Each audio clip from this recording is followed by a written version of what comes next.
ज्ञानानन्दमयं देवं निर्मलस्फटिकाकृतिम्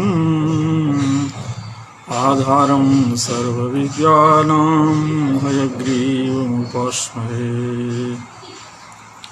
मूकं करोति वाचालं पङ्गुं लङ्घयते गिरिं यत्कृपातमहं वन्दे परमानन्दमाधवम्।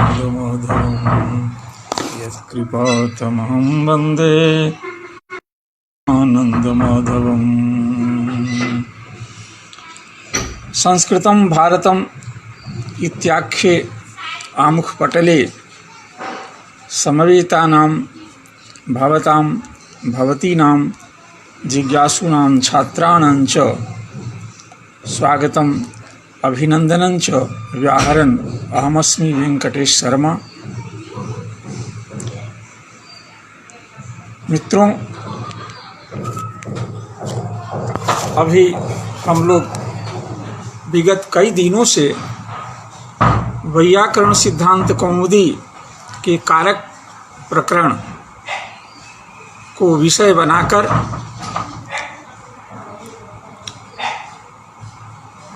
विभक्त्यर्थ का निर्वचन कर रहे थे।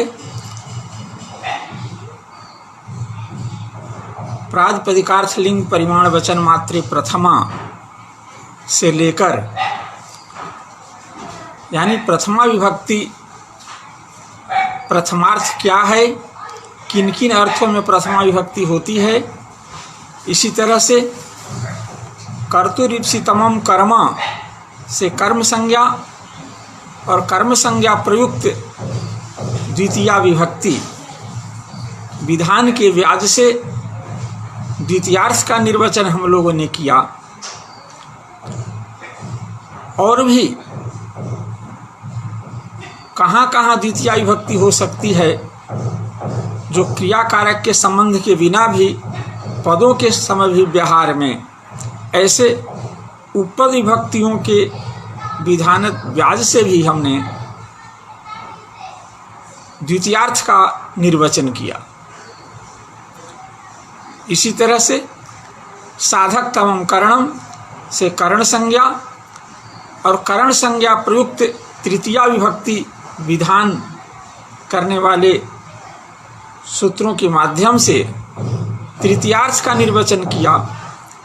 वहाँ भी क्रिया कारक के संबंध के आधार पर जो तृतीया विभक्ति का अर्थ हो सकता था उसका तो निर्वचन हुआ ही, साथ ही कुछ उपपद विभक्तियों भी हैं, यानी समीपोच्चरित पदों को संबंध के साथ संबंध के आधार पर जो तृतीया विभक्ति हुई उसका विधान हुआ और उस व्याज से तृतीयार्थ का निरूपण किया गया।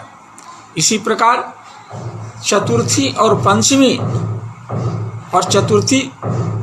विभक्ति की प्रयोजिकाएं संज्ञाएं संप्रदान संज्ञा और अपादान संज्ञा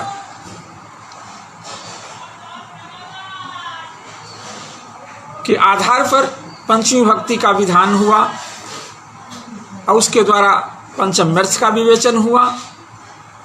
आगे अधिकरण संज्ञा प्रयुक्त सप्तमी विभक्ति का विधान होना अवशेष है, किंतु अष्टाध्यायी के क्रम में अष्टाध्यायी का जो क्रम है उसमें षष्ठी विभक्ति विधायक जो यह सूत्र है शेषे षष्ठी, इसका सबसे अंत में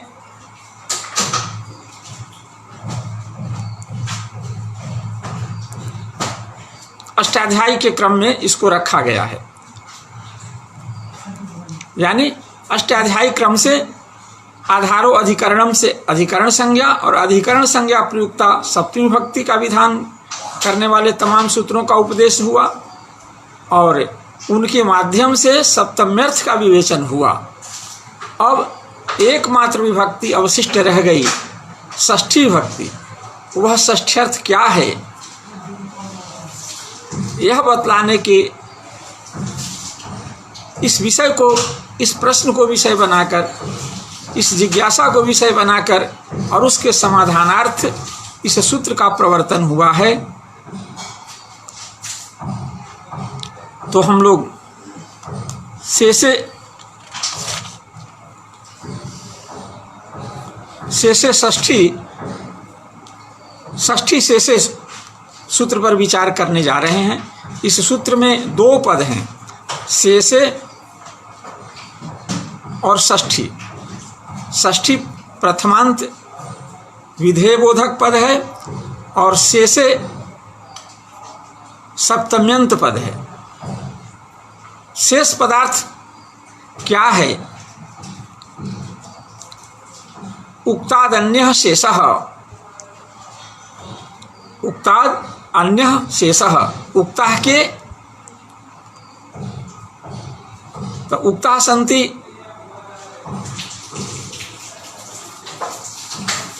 कर्तृसंज्ञा प्रयुक्त प्रथमा विभक्ति अथवा तृतीया विभक्ति। कर्तृकर्म तृतीया से कर्ता में तृतीया विभक्ति भी हुई है। इसी तरह से कर्म संज्ञा प्रयुक्त द्वितीया विभक्ति, कारण संज्ञा प्रयुक्त तृतीया विभक्ति, संप्रदान संज्ञा प्रयुक्त चतुर्थी विभक्ति और अपादान संज्ञा प्रयुक्त पंचमी विभक्ति। इसी तरह से अधिकरण संज्ञा प्रयुक्त षष्ठी विभक्ति। ये सारी विभक्तियाँ और इनके विधायक सूत्रों पर विचार हो चुका है और उस माध्यम से प्रथमा से लेकर सप्तमी पर्यंत षष्ठी विभक्ति को छोड़कर शेष सारे विभक्तियों के अर्थों का निर्वचन जेन केन प्रकारेण हो चुका है। जो बच गया वही पदार्थ शेष है, वही यहाँ पर शेष शब्द से अभिप्रेत है। उस शेष अर्थ में षष्ठी विभक्ति का अर्थ वही शेष है, षष्ठ्यर्थ वही शेष, यानी षष्ठी विभक्ति उसी शेष अवशिष्ट जो अर्थ है, बचा हुआ जो अर्थ है, उस अर्थ में षष्ठी विभक्ति होती है। वह बचा हुआ अर्थ कौन सा अर्थ है? तो दो पदार्थों का संबंध, दो पदार्थों का संबंध, यही शेष है। इसी शेष अर्थ में षष्ठी विभक्ति का विधान होता है। वह संबंध कई प्रकार का है। स्वस्वामी भाव संबंध, जन जनक भाव संबंध, अवयवावयवी भाव संबंध, क्रियाकारक संबंध, यहाँ तक कि प्रकृति विकृति संबंध। ये संबंध भी कई हैं और कल्पना पर, विवक्षा पर आधारित हैं। हम जैसी विवक्षा करेंगे वैसे संबंध हमारे सामने उपस्थित होंगे। तो उन्हीं संबंधों को बतलाने के लिए, उन्हीं संबंधों का बोधन कराने के लिए प्रादिपदिकों से षष्ठी विभक्ति विधानार्थ से षष्ठी, ये षष्ठी विभक्ति का प्रकरण चल रहा है, जिसमें षष्ठ्यर्थ पर का विवेचन होगा। षष्ठी विभक्ति का किस संदर्भ में कौन सा अर्थ हो सकता है, इस पर विचार ये षष्ठी विभक्ति होगा, जिसका पहला सूत्र है शेषे षष्ठी शेषे। इसमें शेष पदार्थ को बतलाने के क्रम में भट्टोजी दीक्षित लिख इसी सूत्र का अर्थ में जो शेष पदार्थ को इन्होंने पहले बताया है, उक्त पदार्थ उक्तादन्य शेष में जो उक्त अंश है, शेष की जो परिभाषा है, उक्तादन्य शेष, उक्तादन्य ये उद्देश्य है और शेष विधेय है। इन उक्ताद अन्य की को शेष संज्ञा होती है। तो उक्त क्या है और उनसे अन्य माने भिन्न बचा हुआ वह क्या है, ये बतलाने में ये वाक्य सूत्रार्थ वाक्य प्रवृत्त हो रहा है। सूत्रार्थ वाक्य का अवतरण उसी शेष पदार्थ को बतलाने के लिए हो रहा है, जिसमें ये कारक प्रातिपदिकार्थ व्यतिरिक्त इस अंश से उक्त पदार्थ को कहा जा रहा है। यानी कारक, कर्ता, कर्म, करण, संप्रदान, अपादान, अधिकरण और ये प्रातिपदिकार्थ, ये 5 1 6, यही है उक्त। यानी प्रातिपदिकार्थ लिंग परिमाण वचन मात्र प्रथमा से लेकर और आधारो अधिकरणम से अधिकरण संज्ञा और तत्प्रयुक्त सप्तमी विभक्ति, इन सारे सूत्रों के द्वारा हम जिन पदार्थों को विभक्ति माने प्रथमा, द्वितीया, तृतीया, चतुर्थी, पंचमी और सप्तमी के जो अर्थ बता दिए हैं वो सारे अर्थ उक्त हैं। बच गया षष्ठी भक्ति का अर्थ, वही यहाँ पर शेष है। उक्त हो गए जिन जो बतला दिए गए प्रातिपदिकार्थ लिंग परिमाण वचन मात्र प्रथमा से लेकर के अब तक, यानी सप्तमी विभक्ति अर्थ निरूपण पर्यंत। बीच में अष्टाध्यायी क्रम में अंत में सबसे रह गया षष्ठी शेषे, यही शेष है। इसके द्वारा यही शेष, जो शेष शब्द का अर्थ जो संबंध है वही अन्य पदार्थ उक्तादन्य है। तो कारक प्रातिपदिकार्थ व्यतिरिक्त इनसे भिन्न कौन सा है? षष्ठ्यर्थ है, जो क्या है? स्वस्वामी भावादि संबंध। वो कई प्रकार का है। स्वस्वामी आदि पद का उसमें निवेश किया गया। स्वस्वामी भाव एक संबंध की चर्चा हुई, और शेष के लिए अन्य कितने संबंध हो सकते हैं षष्ठ्यर्थ, उसके लिए आदि शब्द कहकर हट गए। यानी वो आपके वक्ता की कल्पना के आधार पर है, परिस्थिति और प्रसंग के संदर्भ के आधार पर षष्ठ्यर्थ का निर्णय होगा। तो यही शेष पदार्थ है, और इसी शेष अर्थ में षष्ठी भक्ति होती है। षष्ठी भक्ति का अर्थ वही होगा। उदाहरण स्वरूप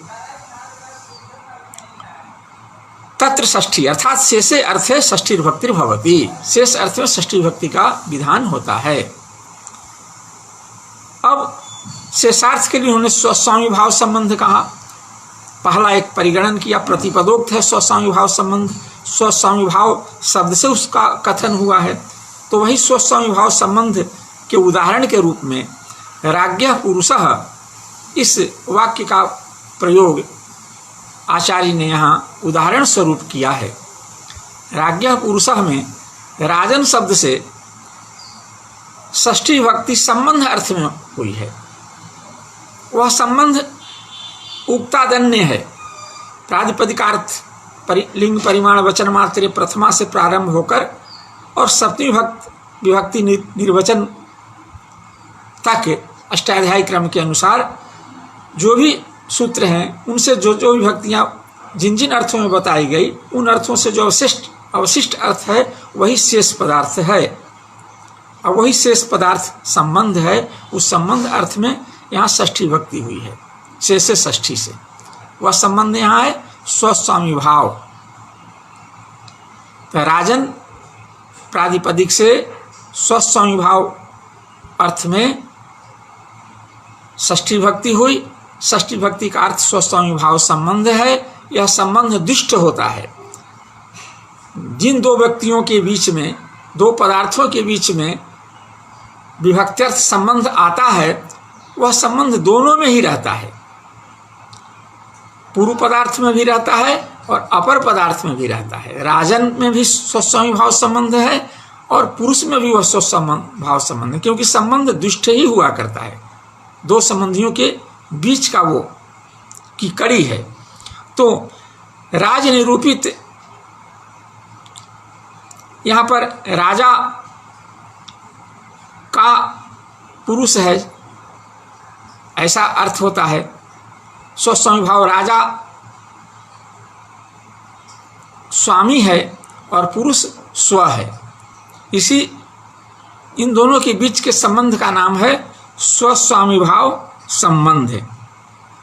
तो स्वस्वामी भाव रूप जो संबंध है, वह संबंध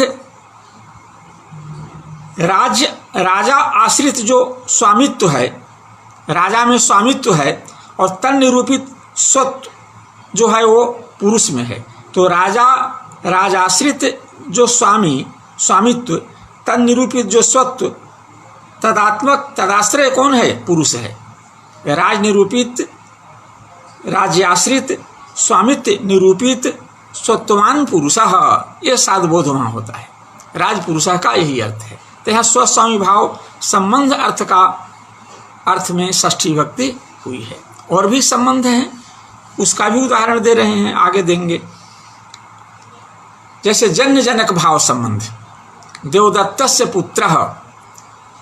अब देवदत्त पिता है और कोई एक पुत्र है, तो इन दोनों में पुत्र जन्य है और देवदत्त जनक है। इन दोनों के बीच का जो संबंध है वो जन्य जनक भाव संबंध है। यह भी संबंध दोनों में है। पिता में देवदत्त जो पिता है उसमें जनकत्व है, और पितानिष्ठ जो जनकत्व है तन्निरूपित जन्यत्ववान पुत्र है। तो ये जन्य जनक भाव संबंध है। इसी तरह से अवयवावयवी भाव संबंध भी होता है। वृक्षस्य शाखा, अब शाखा अवयव है और वृक्ष उसका अवयवी है। इन दोनों के बीच में अवयवावयवी भाव संबंध है, जिस संबंध अर्थ में वृक्षस्य में षष्ठी विभक्ति हुई है। तो वृक्ष निष्ठ जो अवयवित्व तन्निरूपित अवयवत्वान शाखा, ऐसा अर्थ है वहाँ पर। इसी तरह से प्रकृति विकृति भाव संबंध भी है, वो भी षष्ठी अर्थ है। जैसे स्वर्णस्य कुंडलम, तो स्वर्ण प्रकृति है और उसी प्रकृति से कुंडल बना है, वह विकृति है। इन दोनों के बीच का संबंध है प्रकृति विकृति भाव संबंध है, और उसी संबंध अर्थ में स्वर्णस्य में षष्ठी विभक्ति हुई है, जिसका अर्थ है स्वर्णनिष्ठ प्रकृतित्व निरूपित विकृतित्व मान विकृतवत कुंडलम, ऐसा अर्थ है। इस तरह से संबंध कल्पना पर आधारित है और वो बहुत है। यही स्वस्वामी भावादि संबंध अर्थ में संबंध षष्ठी विभक्ति का अर्थ है। आगे लिखते हैं कर्मादि नाम भी इतना ही नहीं है, ये जो कारक है कर्मादि, कर्मा यहाँ तक कि कर्ता भी, कर्ता कर्म करण संप्रदान अपादान अधिकरण, इनमें भी यदि हमारी अविवक्षा हो जाती है, हम कर्ता को कर्ता के रूप में कहना नहीं चाहते हैं, कर्म को कर्म के रूप में कहना नहीं चाहते हैं, करण को करण के रूप में कहना नहीं चाहते हैं, संप्रदान को संप्रदान के रूप में नहीं कहना चाहते हैं, इस तरह से अपादान अधिकरण को अपादान और अधिकरण के रूप में हमारी विवक्षा नहीं है, तो वहाँ पर भी दो पदार्थों के बीच, दो पदार्थ तो परस्पर अन्वित होंगे वाक्यार्थ बोध कराने के लिए, तो वहाँ तो कोई विभक्ति आनी चाहिए। तो वह विभक्ति वहाँ पर संबंध सामान्य की कल्पना होती है, और उस संबंध सामान्य अर्थ में वहाँ भी षष्ठी विभक्ति होती है। यानी कर्मादि की भी, कर्मादि कारकों की भी अविवक्षा हो जाने पर, ठीक ना, वहाँ पर संबंध मात्र में षष्ठी विभक्ति होती है। इसी बात को आचार्य लिखते हैं कर्मादि नामपि संबंध मात्र विवक्षायाम षष्ठेव, वहाँ भी षष्ठी विभक्ति होती है। उदाहरण स्वरूप सतांग गतम, अब यहाँ पर सताम षष्ठ्यंत पद है, गतम प्रथमांत पद है।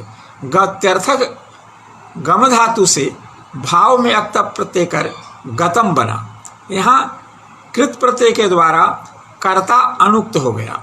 अनुक्त कर्ता में तृतीया विभक्ति होने से सदभि गतम ऐसा प्रयोग होना चाहिए था, लेकिन ये हम कर्तृत्व की यहाँ अविवक्षा कर देते हैं। सत्पद से हम कर्ता को नहीं कहना चाहते हैं, तो ये गमनक क्रिया का किसी के साथ संबंध होना चाहिए। वाक्यार्थ बोध के लिए दोनों वाक्यों में कोई संबंध होना चाहिए, तभी ये साधबोध करा पाएगा। तो हम वहाँ पर संबंध की कल्पना करते हैं, और संबंध की कल्पना के आधार पर वहाँ पर संबंध सामान्य में षष्ठी विभक्ति हुई। तो सत संबंधी गमनम,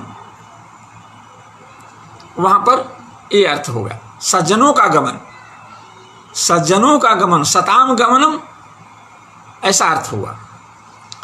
सर्पिसो जानीते, दूसरा उदाहरण देते हैं, सर्पिसो जानीते, यहाँ पर करणत्व की अविवक्षा हो जाती है, यहाँ पर करणत्व की अविवक्षा हो जाती है। सर्पी जो है यहाँ पर जानीते में जो ज्ञा धातु है, यह ज्ञा धातु जानना अर्थ में, ज्ञान अर्थ में प्रयुक्त नहीं है, अपितु प्रवर्तन प्रवृत्ति अर्थ में प्रयुक्त है। आगे इसके संबंध में गोविदर्थस्य करणे सूत्र आएगा, तो वहाँ पर ज्ञा धातु का ज्ञान से भिन्न अर्थ में ही प्रयोग होता है, ये बात स्पष्ट होगी। तो यहाँ पर प्रवृत्ति अर्थ में, तो प्रवृत्ति जो है सर्पिस माने घी के प्रति, वो घी में प्रवृत्ति का कारण यहाँ घी है। भोजन में प्रवृत्ति हो रही है किसी की, वो घी के कारण हो रही है। घी सुस्वादु किसी को लगता हो और उसके कारण प्रवृत्ति उसकी हो रही है, तो उस प्रवृत्ति का हेतु वहाँ पर सर्पिस है, घी है, हेतु है। तो हेतु अर्थ वहाँ तृतीया विभक्ति, वो कारण अर्थ है, तृतीया विभक्ति प्राप्त है। लेकिन वहाँ कारणत्व की हम अविवक्षा कर देंगे तो संबंध सामान्य में षष्ठी विभक्ति हो जाएगी, तो सर्पिसः जानीते ऐसा प्रयोग होता।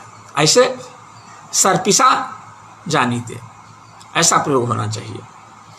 मातुस्मरति, मातुस्मरति, अब स्मरण क्रिया है, स्मरण क्रिया का कर्म यहाँ माता है, तो मातरम स्मरति ऐसा प्रयोग सामान्यतया क्रिया कर्म के, क्रिया और कर्म के कारक के संबंध के आधार पर यहाँ स्मरण क्रिया के द्वारा अत्यंत अभिलषित कारक मातृरूप कारक है, इसलिए इससे इसकी कर्म संज्ञा होकर और कर्मणि द्वितीया से इसमें द्वितीय विभक्ति प्राप्त होनी चाहिए थी, लेकिन हम कर्मत्व की अविवक्षा कर देंगे तो संबंध सामान्य में यहाँ षष्ठी विभक्ति हो जाएगी, मातुस्मरति। विवक्षा होने पर तो मातरम स्मरति होगा ही। इस तरह से आगे है एधोदकस्य उपस्कुरुते, उपस्कुरुते उपस्करण परिष्करण। यहाँ इस सूत्र का, इस वाक्य का अर्थ दो तरह से हो सकता है। एक एध शब्द आकारांत है और एक एधस शब्द सकारांत है।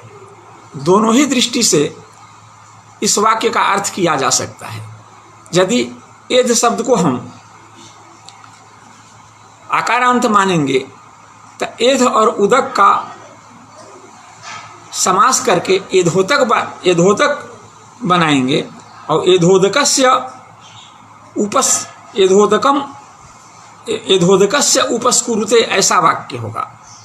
और एध शब्द को सकारांत मानेंगे तो एध और इधर दक है, दक उदक जैसे जलवाची शब्द है वैसे ही दक भी जलवाची शब्द है। इसमें कोश प्रमाण है, हलायुध कोश में दक को भी उदक अर्थ में कहा गया, उदक का पर्याय कहा गया है, जल का पर्याय कहा गया है। तो दोनों ही परिस्थिति में एध से ईंधन और दक से जल, तो एधोदकस्य उपस्कुरुते, इनका उपस्करण कर रहा है, परिष्करण कर रहा है ईंधन और जल को मिलाकर के संयोग से, और ये कुछ औषधि वगैरह का निर्माण, कुछ ऐसा पदार्थ बनाया जा रहा है जो उपयोग में आने वाला हो, तो उस संदर्भ में है। तो यहाँ पर एधोदकस्य उपस्कुरुते, यहाँ पर कर्म है, कर्म की में उपस्करण क्रिया का एधोदक कर्म है। कर्म होने से कर्मणि द्वितीया से इसमें द्वितीय विभक्ति होनी चाहिए थी, लेकिन हम कर्मत्व की विवक्षा कर देते हैं तो वहाँ षष्ठी विभक्ति हो जाएगी, एधोदकस्य उपस्कुरुते ऐसा प्रयोग होगा। आगे भजे संभोश्चरणयोः, एक द्वितीय माने कर्म कारक की अविवक्षा के परिणाम स्वरूप संबंध सामान्य में षष्ठी विभक्ति से षष्ठी से विधान का उदाहरण दे रहे हैं। भजे संभोश्चरणयोः, संभोश्चरणयोः भजे, अहम संभोश्चरणयोः भजे, भजते भजेते भजन्ते, भजसे भजेते भजद्वे भजे, अहम संभोश्चरणयोः भजे। यहाँ पर भजन क्रिया सेवा क्रिया का कर्म है चरण, दोनों पैर। तो यहाँ पर कर्मणि द्वितीया से, कर्तृस्तम कर्म से कर्म संज्ञा और कर्मणि द्वितीया से द्वितीय विभक्ति सामान्यतया क्रिया कारक के संबंध के आधार पर यहाँ प्राप्त थी, लेकिन हम कर्मत्व की अविवक्षा कर देते हैं तो से षष्ठी से यहाँ षष्ठी विभक्ति हो जाती है। इसलिए चरणौ भजे होना न होकर चरणयोः भजे हुआ, संभोश्चरणयोः भजे आगे है फलानाम तृप्तः। यहाँ पर करणत्व की विवक्षा है। तृप्तः कई केन प्रकारेण आगे सद्भिः फलैः तृप्तः। फलों से, फलों को खाकर तृप्त हो गया कोई, फलैः तृप्तः, फल से तृप्त है कोई व्यक्ति। तो यहाँ पर ये तृप्त होना जो क्रिया है, इस क्रिया का करण है, साधन है कौन? फल। तो साधक तमम करणम से करण संज्ञा, और इसमें तृतीया विभक्ति होगी, कर्तृकरण तृतीया से तृतीया प्राप्त है। उस तृतीया की हम करणत्व की ही हम अविवक्षा कर देते हैं, तो करणत्व करण संज्ञा प्रयुक्त तृतीया विभक्ति कहाँ से आएगी? करणत्व की ही अविवक्षा हो गई। तो वहाँ संबंध सामान्य में षष्ठी विभक्ति होकर फल ही न होकर फलानाम हुआ, फलानाम तृप्तः। आगे है षष्ठी हेतु प्रयोगे। यह भी षष्ठी विधायक विधि सूत्र है। इस विधि सूत्र में दो पद हैं, विधेय बोधक षष्ठी पद और हेतु प्रयोगे समस्त सप्तम्यंत पद। ये दो पद इस यहाँ हैं। यहाँ पर हेतु सूत्र का भी अनुवर्तन होता है। षष्ठी पद यहाँ विधेय बोधक पद है ही, तो हेतु शब्द प्रयोगे, और हेतु माने हेतु द्योत्य, हेतु जो आया अनुवृत्ति के माध्यम से, उसका अर्थ है हेतु द्योत्य। हेतु शब्द का प्रयोग हो वाक्य में और हेतु अर्थ द्योत्य भी हो, तो हेतुवाचक शब्द से षष्ठी विभक्ति होती है। हेतु शब्द का वाक्य में प्रयोग हो, हेतु द्योत्य हो, तो हेतु शब्द से षष्ठी विभक्ति होती है। हेतु शब्द प्रयोगे सूत्रार्थ वाक्य आचार्य का है, हेतु शब्द से प्रयोगे हेतु द्योत्ये च षष्ठी भवति, ऐसा अर्थ है। आगे उदाहरण देते हैं, अन्नस्य हेतुर वसति। तो देखिए वासक क्रिया में पहला जो सामान्यतया आपाततः जो यहाँ विभक्ति प्राप्त है, जो विभक्त्यर्थ यहाँ दिखता है, उसको समझें हम। तो यहाँ पर वासक वसति से वास क्रिया का निवास करना रूप क्रिया अर्थबोध होता है। उस क्रिया का कोई कर्ता होगा, बिना कर्ता का कोई क्रिया होती नहीं है। उसका कोई कारण भी होगा, साधन भी होगा, हेतु प्रयोजन भी होगा, बिना प्रयोजन की कोई क्रिया नहीं होती है। तो प्रयोजन हेतु उसमें क्या है? अन्न हेतु है। हेतु क्या है? वास का अन्न, ठीक ना। तो यहाँ हेतु सूत्र से तृतीया विभक्ति प्राप्त थी। कर्ता कर्म कर्ण का जो जनक हो, कर्ता कर्म और क्रिया का जनक हो और व्यापारवत हो, अथवा व्यापार भाववत हो। तो यहाँ पर वासक क्रिया का वह हेतु है, जनक है, इसलिए वह हेतु है। हेतु से वहाँ तृतीया विभक्ति प्राप्त थी, लेकिन हम हेतुत्व की विवक्षा कर देंगे, यानी करणत्व की विवक्षा कर देंगे, तो वहाँ संबंध ये षष्ठी हेतु प्रयोगे से। और यहाँ हेतु शब्द का प्रयोग है, दो शर्त है इसमें षष्ठी विभक्ति विधान में। एक तो हेतु शब्द का प्रयोग भी होना चाहिए, और दूसरा हेतु अर्थ गम्यमान भी होना चाहिए। तो यहाँ हेतु अर्थ गम्यमान है, क्यों कि अन्न जो है वो वास क्रिया के प्रति निमित्त है, हेतु है। अन्न के निमित्त ही वास कर रहा है किसी स्थान विशेष पर, इसलिए अन्न उसमें हेतु है, निमित्त है, कारण है। तो यहाँ पर कारण अर्थ में तृतीया विभक्ति प्राप्त थी, उसको वाद करके यहाँ षष्ठी विभक्ति हो गई। तो अन्नस्य हेतु वसति, अन्येन हेतुना वसति होना चाहिए था, लेकिन अन्नस्य हेतु वसति दोनों जगह षष्ठी विभक्ति हो गई। आगे सूत्र है सर्वनामनस् तृतीया च। इस सूत्र में भी तीन पद हैं। सर्वनामनः षष्ठ्यंत पद है, तृतीया प्रथमांत विधेयबोधक पद है, और च अव्यय है। इस सूत्र में अभी अव्यवहित पूर्व में जो पढ़ाया गया सूत्र है षष्ठी हेतु प्रयोगे, इस संपूर्ण सूत्र का यहाँ पर हम अनुवर्तन करेंगे। षष्ठी भी उसी में आ जाएगी, षष्ठी पद भी आएगा। तो सूत्र का अर्थ होगा सर्वनाम्नः हेतु शब्दस्य च प्रयोगे, सर्वनाम्नः प्रयोगे हेतु शब्दस्य च प्रयोगे। हेतु द्योत्य च, हेतु भी आया है यहाँ पर, हेतु का भी अनुवर्तन आ रहा है। तो हेतु द्योत्य च तृतीया स्यात् और षष्ठी चकारात् षष्ठी विभक्ति भी होगी। तृतीया और षष्ठी दोनों ही विभक्तियां होती हैं। कब? जब हेतु अर्थ द्योत्य हो और सर्वनाम का प्रयोग हो और हेतु का भी प्रयोग हो, हेतु अर्थ द्योत्य भी हो, तब सर्वनाम वाचक पद से और उसके साथ जो पढ़ा गया हेतु शब्द है उससे भी षष्ठी विभक्ति होती है और तृतीया विभक्ति होती है और षष्ठी विभक्ति भी होती है। ये पूर्व सूत्र का अपवाद है। केन किस कारण से वास करता है, केन हेतुना वसति, किस कारण से निवास करता है। यहाँ पर सर्वनाम किम शब्द का प्रयोग हो रहा है, हेतु शब्द का प्रयोग हो रहा है। तो षष्ठी हेतु प्रयोगे से सबसे पहले तो हेतु से यहाँ तृतीया विभक्ति प्राप्त है, वासक क्रिया का हेतु है, हेतु अर्थ में ये प्रयोग हो रहा है। तो हेतु से तृतीया विभक्ति प्राप्त थी। उस तृतीया विभक्ति कारणत्व की, वहाँ पर कारणत्व की अविवक्षा हो जाती है। अविवक्षा होने के फलस्वरूप षष्ठी हेतु प्रयोगे से हेतु शब्द का प्रयोग है और हेतु अर्थ द्योत्य भी है। तो यहाँ पर षष्ठी विभक्ति प्राप्त थी, नित्य प्राप्त थी, हेतु को बाध करके। अब इस सूत्र को बाध करके, विकल्प से बाध करके तृतीया विभक्ति और फिर इसके साथ भी लेकर के षष्ठी विभक्ति, दोनों जो नित्य पहले तृतीया विभक्ति प्राप्त थी उसका विकल्प, उसको पूर्णतः बाधा गया और पुनः पूर्णतः बाधित जो तृतीया विभक्ति थी उसको विकल्प विधान किया गया। ऐसा यहाँ हुआ, यानी तृतीया विभक्ति भी हुई और विकल्प से उस तृतीया विभक्ति होती से षष्ठी विभक्ति भी हुई और षष्ठी विभक्ति का माने प्रतिपदोक्त इसका विधान भी हो रहा है। षष्ठी चकारात् उसका भी समुच्चय हो रहा है, षष्ठी च भवति।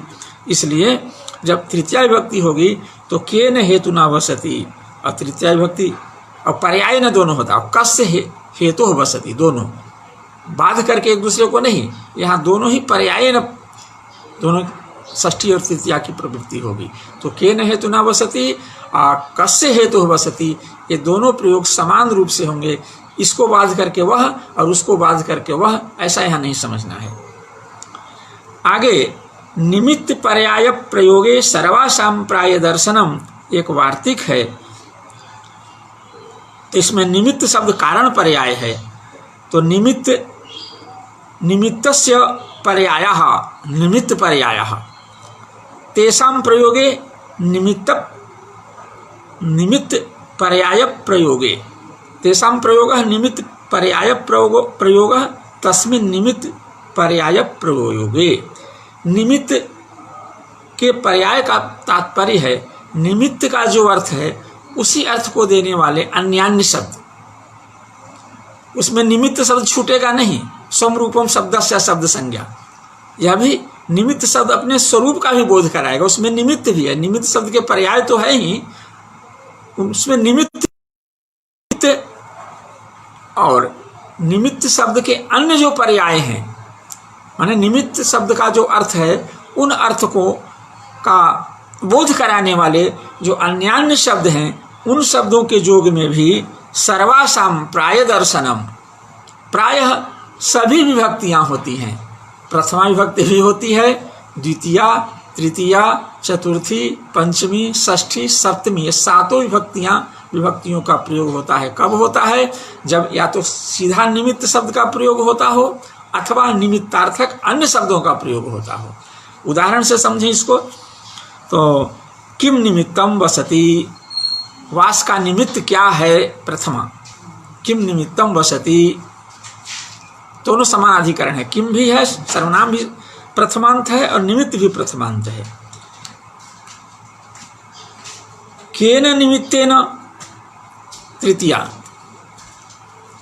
जबकि सब जगह तृतीया विभक्ति प्राप्त थी।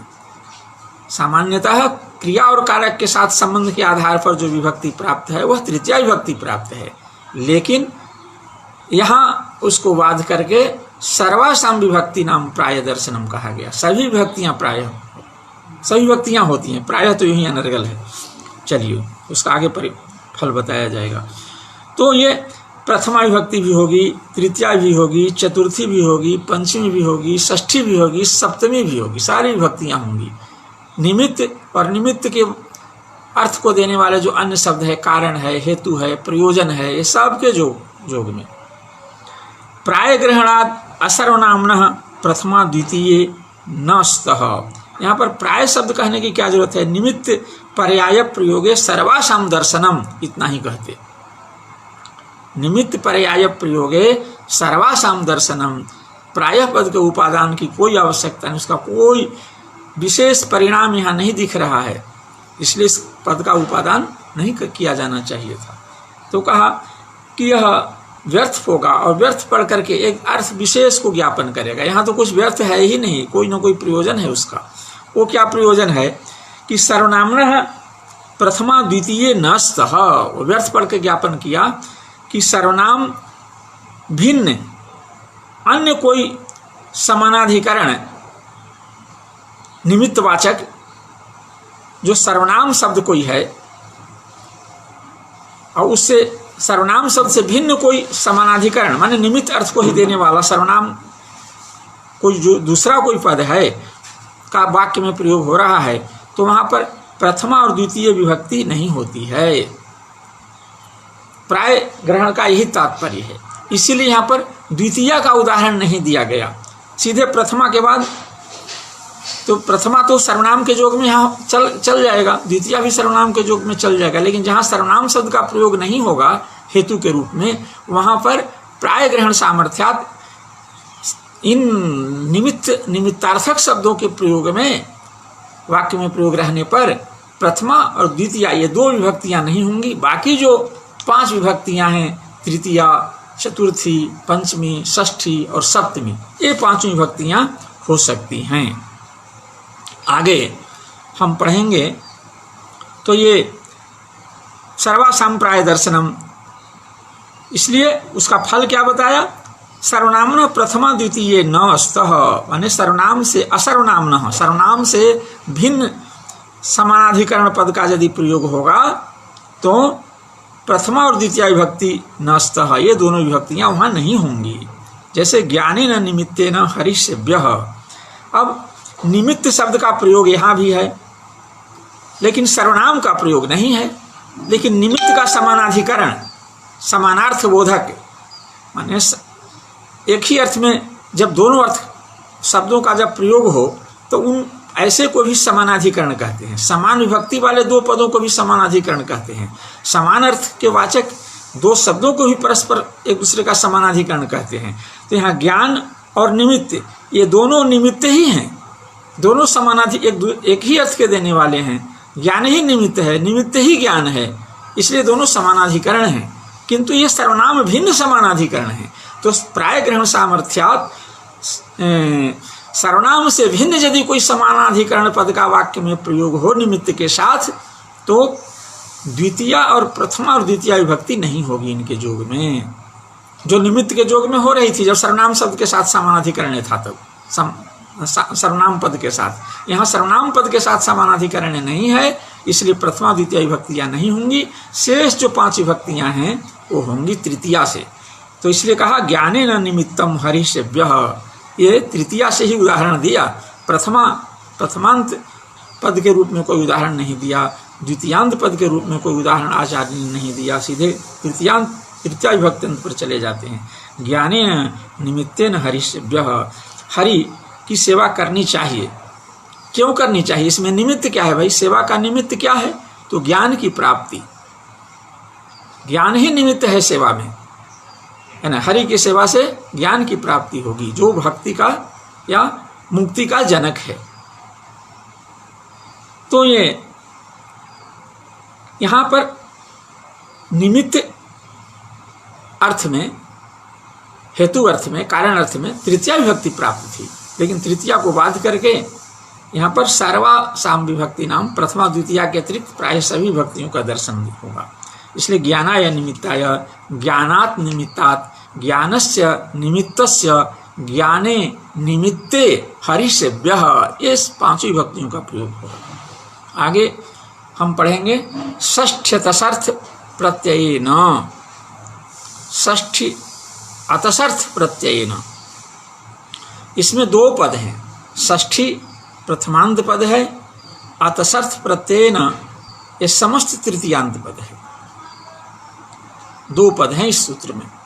यहाँ जो समस्त पद है अतसर्थ प्रत्ययेन, तो ये एक अतसुच प्रत्यय होता है। अतसुच दक्षिणोत्तराभ्याम, अतसुच दक्षिणोत्तराभ्याम दिग्वाचक शब्द हैं। दक्षिणोत्तराभ्याम अतसुच, अतसुच प्रत्यय में चकार इत संज्ञक है, इसलिए इसकी इत संज्ञा हो जाएगी और हलंत्यम से तस्य लोप से लोप हो जाएगा। अतसुच में सकारोत्तरवर्ती उकार उच्चारणार्थ है, अतस बचा, यही अतस प्रत्यय है। इस प्रत्यय का जो अर्थ है उसी अर्थ वाले जितने भी प्रत्यय हैं सबके लिए अतसर्थ प्रत्यय कहा गया। उन सारे प्रत्ययों के लिए अतसर्थ प्रत्यय कहा गया। वो अतसर्थ प्रत्यय क्या है, हम इनका परिचय थोड़ा जान लें, तब सूत्रार्थ पर हम आगे बढ़ेंगे। तो ये सूत्र है दिग्देश कालेषु अस्ताति ही, दिग्देश कालेषु अस्ताति ही। दिग्वाचक, कालवाचक, देशवाचक और कालवाचक शब्दों से स्वार्थ में ही, दिशार्थ में ही, ऐसा तो प्रत्यायति, बोधयति, स्वयं स्वप्रकृत्यर्थम वासो प्रत्यय है, महासंज्ञा है। प्रत्यय सार्थक ही होता है। प्रत्यय जो प्रत्यय है सबका कोई ना कोई अर्थ होना चाहिए। क्यों कि भाष्यकार के प्रत्यय के संबंध में ऐसी व्युत्पत्ति है, व्युत्पत्ति बोधक वाक्य है आचार्य जी का, प्रत्यायति बोधयति। स्वयं, किंतु स्वयं स्वप्रकृत्यर्थम वा, उनमें सार्थकता प्रकृत्यर्थ बोधन से भी आ जाती है। तो कभी तो वो अपना स्वतंत्र प्रकृति से भिन्न अर्थ का भी बोध कराते हैं और कभी प्रकृत्यर्थ का भी बोधक होते हैं। तो प्रकृत्यर्थ निरूपित अर्थवत्ता उनमें आ जाती है, इसलिए वो सार्थक है। तो ये स्वार्थ में ही ये प्रत्यय होते हैं। वो दिग्देश कालेषु अस्ताति ही, आहि च दूरे उत्तराच, इसी के बीच में दक्षिणोत्तराभ्याम अतसुच प्रत्यय भी है। ये सारे प्रत्यय स्वार्थिक प्रत्यय हैं, इसलिए सबका यही अर्थ है जो अतसुच का अर्थ है। अस्ताति प्रत्यय का भी वही अर्थ है, आहि प्रत्यय का भी वही अर्थ है। इस सब का सब समानार्थक प्रत्यय लगभग हैं, इसलिए इन अर्थों को यही अतसर्थ प्रत्यय से कहे गए हैं। कहा कि तो ये तो बाद में पढ़ा गया, अस्तात ही क्यों नहीं कह दिया गया? अतसर्थ जो कहा वो अस्तात्यर्थ कह देते, क्या दिक्कत थी? पहले पूर्व पठित होने के कारण प्रथमस्य त्यागे को हेतु, पहला प्रत्यय का त्याग करके और मध्य या अंत वाले प्रत्यय को विषय बनाकर और उसके द्वारा बोध कराना, ये कहाँ की बात है? पहले अस्ताति है, इसलिए अस्ताति का ही प्रयोग होना चाहिए था। कहा कि नहीं, इसके प्रयोग में लाघव था, क्योंकि अतसुच में अतस, अकार तकार सकार, कहीं संयुक्ताक्षर इसमें नहीं है। लेकिन अस्ताति में अस्तात कहते, अ स त आ फिर तकार, इतना उसमें कुछ एक तो संयुक्ताक्षर उच्चारण में काठिन्य, उच्चारण काठिन्य था और कुछ शारीरकृत गौरव भी था। इसमें शारीरकृत लाघव भी है और उच्चारण में सौष्ठव भी है। इसलिए अतसर्थ, अतस प्रत्यय का ही उपादान सूत्र में किया गया। लेकिन अतस शब्द से सारे प्रत्यय लिए जाएंगे जो अस्ताति से लेकर के दक्षिणोत्तराभ्याम अतसुच पर्यंत सूत्रों के द्वारा विहित हैं, ठीक ना। तो इन प्रत्ययों के योग में षष्ठी भक्ति होती है, जिनसे इन प्रत्यांतों से षष्ठी भक्ति, ये प्रत्यय जिनसे हुए हैं उन एतत् प्रत्यांत जो शब्द हैं, प्रादिपदिक हैं, उनसे षष्ठी भक्ति होती है। षष्ठी स्यात्। आगे कहते हैं दिक् शब्द इति पंचम्याः अपवादः। पहले सूत्र पढ़ चुके हैं, उसमें आरात बनात इत्यादि बना है, तो दिक् शब्द, दिशावाचक जो शब्द हैं वो दिक् शब्द से वहाँ कहा गया है। और वो दिक् शब्द के योग में पंचमी भक्ति होती है, तो उस पंचमी भक्ति का यह अपवाद है यह सूत्र। इसलिए कहते हैं कि दिक् शब्दाच्युत्तर पदा जाहि युक्ते, यह भी संपूर्ण सूत्र नहीं है, आगे आराध से शुरू होता है, अभी स्मरण में नहीं आ रहा है। तो ये इस सूत्र का यह होने, उस सूत्र से जो प्राप्त पंचमी भक्ति है उस पंचमी भक्ति का यह अपवाद है। इसलिए लिखते हैं कि दिक् शब्द इति पंचम्या अपवादः। पंचमी भक्ति प्राप्त थी यहाँ पर वस्तुतः, लेकिन उसका यह अपवाद है। प्रकल्प चापवाद विषयम उत्सर्ग अभिनिवेशते, इसके विषय को छोड़कर शेष जगह वहाँ दिक् शब्द में पंचमी भक्ति के योग में से पंचमी भक्ति होगी। ग्रामस्य दक्षिणतः, अब यहाँ पर ग्रामस्य दक्षिणतः ये सूत्र है, तो यहाँ दिग्वाचक शब्द है दक्षिण शब्द, तो दिग् देश कालस्व अस्ताति ही, यह एक सूत्र है।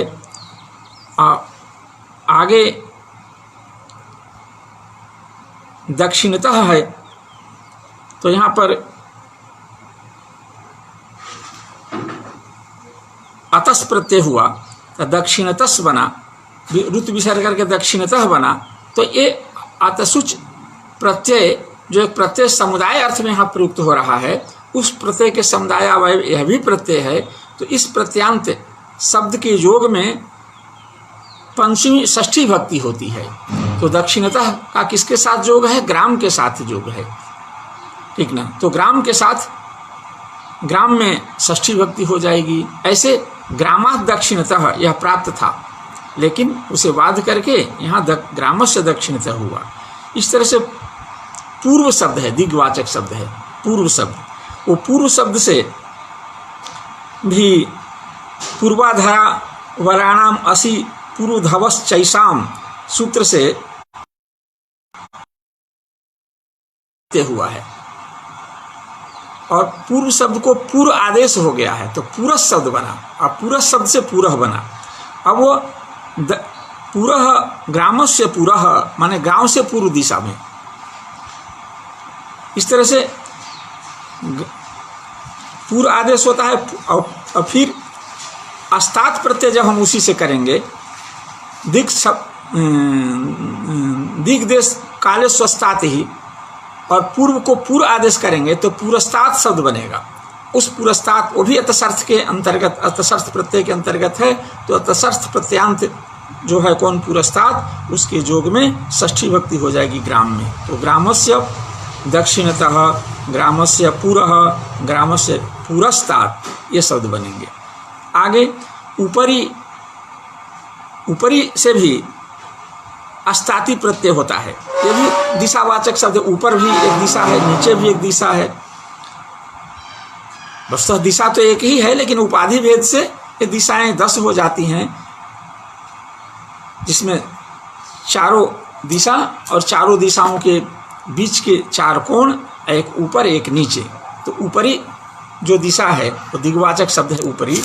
उससे दिग्देश काले स्वस्ताति से अस्ताति प्रत्यय जब हम करेंगे तो अस्ताति और तो ऊपर उपरिष्टात बनेगा, और ऊपरी को ऊपर उपरिष्टात बनेगा। उपरिष्टात ये भी अतसर्थ प्रत्यय के अंतर्गत है। तो अतसर्थ प्रत्यांत उपरिष्टात के योग में षष्ठी भक्ति हो जाएगी, के प्रयोग रहने पर षष्ठी भक्ति होगी। ग्रामस्य उपरिष्टात, ग्रामस्य ऊपरी, ऐसा प्रयोग होगा। आगे हम पढ़ेंगे एनपा द्वितीया।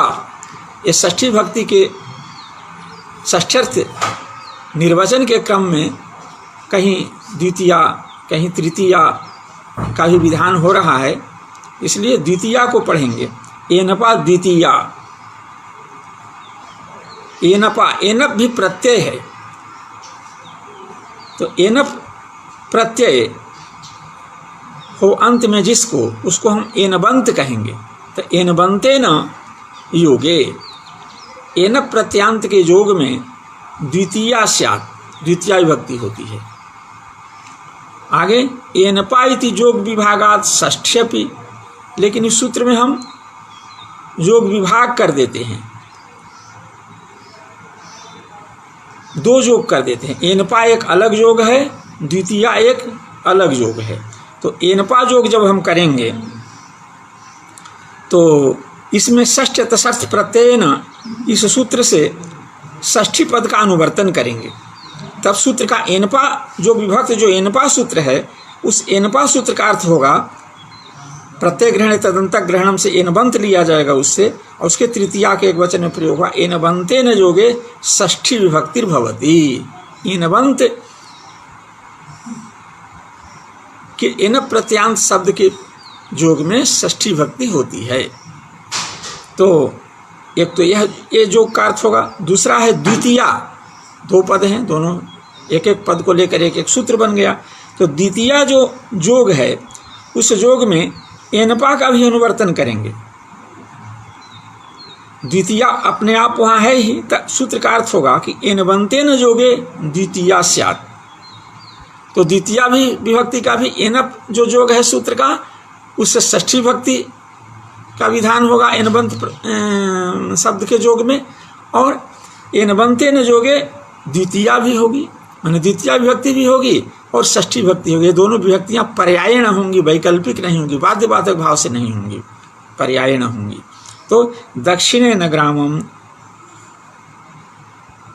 और ग्रामस्य दक्षिणे न वा, ग्रामस्य दक्षिणे न, ये दोनों ही प्रयोग होंगे। दक्षिणे न ग्रामम, दक्षिण दिशावाचक शब्द है, दिशावाचक शब्द से दिग्देश काले स्वस्ताति जैसे प्रत्यय हुआ है, वैसे ही दिशावाचक शब्द से एन प्रत्यय हुआ है। वह एनबन्य तरस्याम अधूरे अपंचम्याः, इस सूत्र से एन प्रत्यय हुआ। तो एन प्रत्यय होने पर दक्षिणे न बना। तो दक्षिणे न ग्रामम, ग्रामस्य वा, इस विग्रह में हम एन प्रत्यय करेंगे, ऐसा हम प्रयोग करेंगे। षष्ठी विभक्ति भी होगी और द्वितीया विभक्ति भी होगी। एवं इस तरह से उत्तरेण ग्रामम, उत्तरेण ग्रामस्य, यह भी प्रयोग होता है। इसी तरह से उत्तर है, दक्षिण है, और भी जो दिग्वाचक शब्द है उनसे भी होगा। दुरांतिकार्थ ही षष्ठ्यन्यतरस्याम, दुरांतिकार्थ ही षष्ठ्यन्यतरस्याम, यहाँ पर दुरांतिकार्थ ही तृतीयांत पद है, षष्ठ्यन्यतरस्याम यह षष्ठी यहाँ पर प्रथमांत पद है, अन्य तरस्याम विकल्पार्थक अव्यय है। इस प्रकार इस सूत्र में 3 पद हैं। और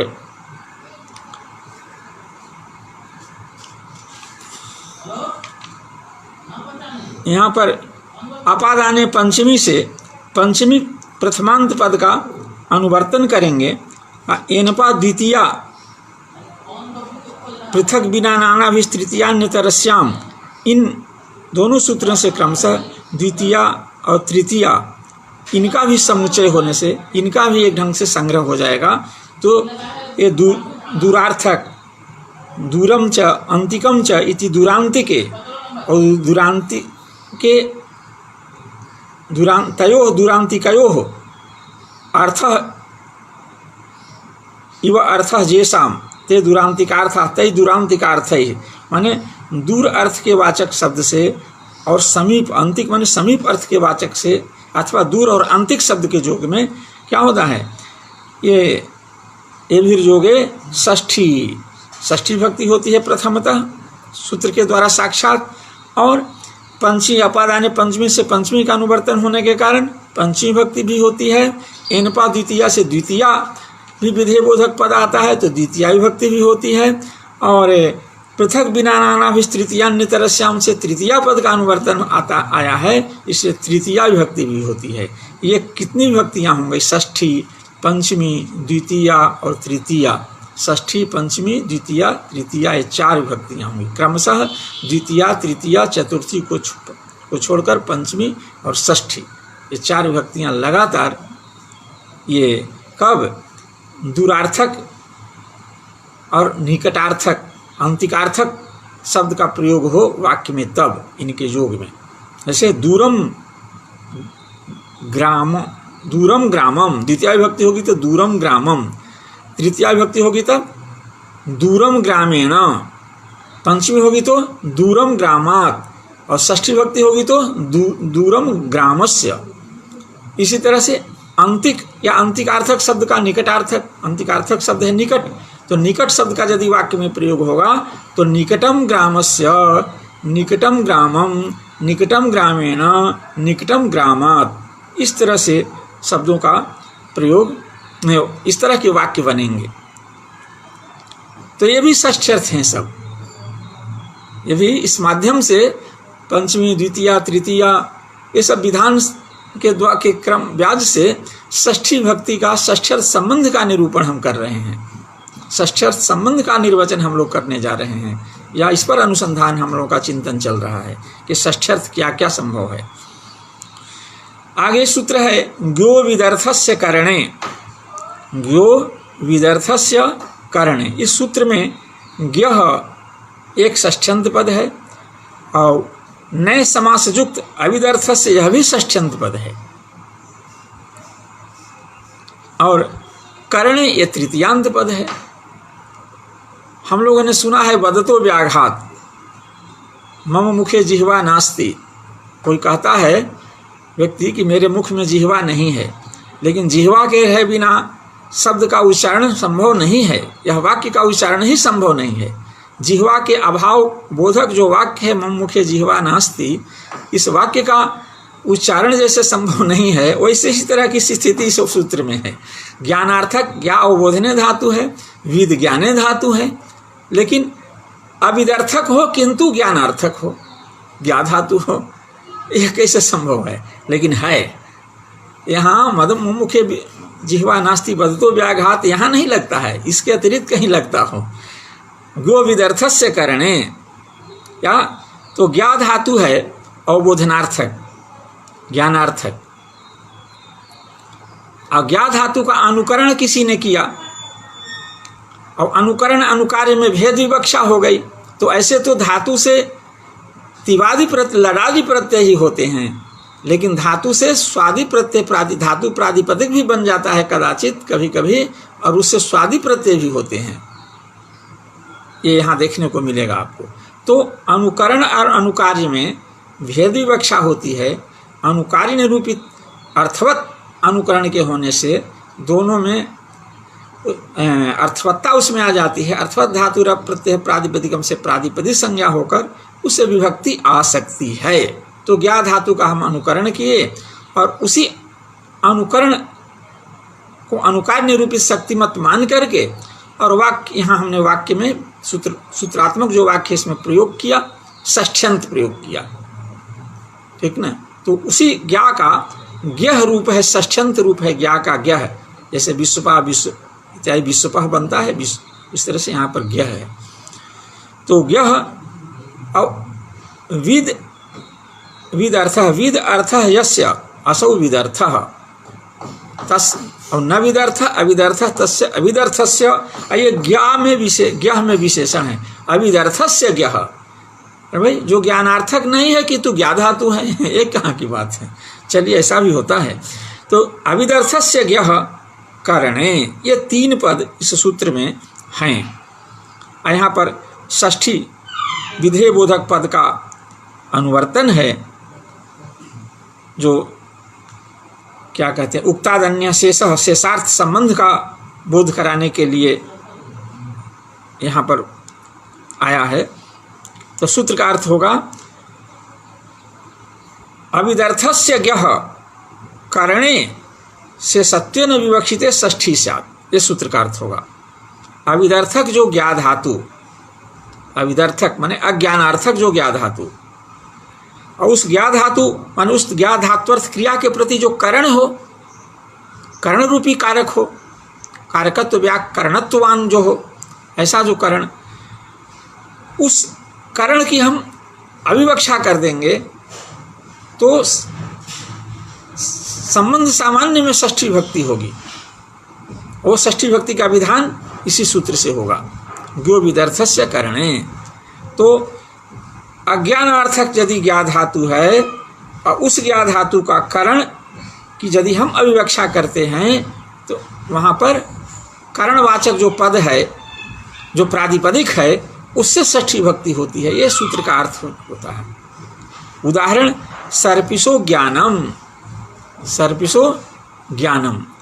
अब यहाँ ज्ञा धातु ज्ञानार्थक नहीं है, ज्ञा धातु का प्रयोग है प्रवृत्त्यर्थक है। ज्ञानार्थक नहीं है, प्रवृत्त्यर्थक है। प्रवृत्ति अर्थ में यहाँ पर ज्ञा धातु का प्रयोग हो रहा है, इसलिए अविदर्थक ज्ञा धातु, यहाँ ज्ञान शब्द जिससे बना है लुट प्रत्यय करके, उससे वह ज्ञा धातु अविदर्थक है, किंतु ज्ञा धातु है। तो फिर किस इसका को क्या अर्थ है, कौन सी क्रिया का यह वाचक है? तो प्रवृत्त्यात्मक क्रिया का यह वाचक है। इसका अर्थ है प्रवृत्ति, ठीक ना। और उसी से हम लुट प्रत्यय करके, भाव में लुट प्रत्यय करके ज्ञानम बनाए हैं। तो इस ज्ञान का क्रिया का जो करण है वो कौन है? सर्पिस है। उसमें करणत्व की विवक्षा यदि हम कर देते हैं तो उससे षष्ठी विभक्ति आ जाए, हो जाएगी इसी सूत्र से। तो सर्पिसा ज्ञानम ऐसा प्रयोग होना चाहिए था। सामान्यतः क्रिया और कारक के संबंध के आधार पर जो विभक्ति प्राप्त थी वह तृतीया विभक्ति प्राप्त थी। उस करणत्व की तृतीया विभक्ति की प्रयोजिका जो संज्ञा है उसका ही हम संज्ञार्थ का ही संज्ञी का ही हम की अविवक्षा कर देंगे तो हाँ संबंध सामान्य में षष्ठी विभक्ति ही होगी। सूत्र है गो विधर्थस्य करणे। सूत्रार्थ समझ लिया आपने। तो सर्पिसा माने सर्पिस संबंधी ज्ञानम, सर्पिस संबंधी प्रवर्तनम इत्यर्थः, न तो ज्ञानम अवबोधनम। आगे सूत्र है अधिगर्थ दयेषाम कर्मणि। तो अब तो भाई समय भी पूरा हो गया है। आप लोगों का बड़ा सहयोग है इस कक्षा को संचालन में, क्योंकि आपके रहे बिना न तो मेरा इस कक्षा का कोई औचित्य था और न ही मेरे अंदर उत्साहवर्धन होता, मैं इतना श्रम कर पाता। लेकिन आपके उत्साह, आपकी प्रतिक्रियाएं, ये सब को समझते हुए और मैं आपके प्रति आभार व्यक्त करता हूँ, आपका अभिनंदन करता हूँ। पुनः मैं इसी समय इसी संदर्भ में को लेकर आपके सामने आपके बीच कल उपस्थित होऊंगा। प्रणाम।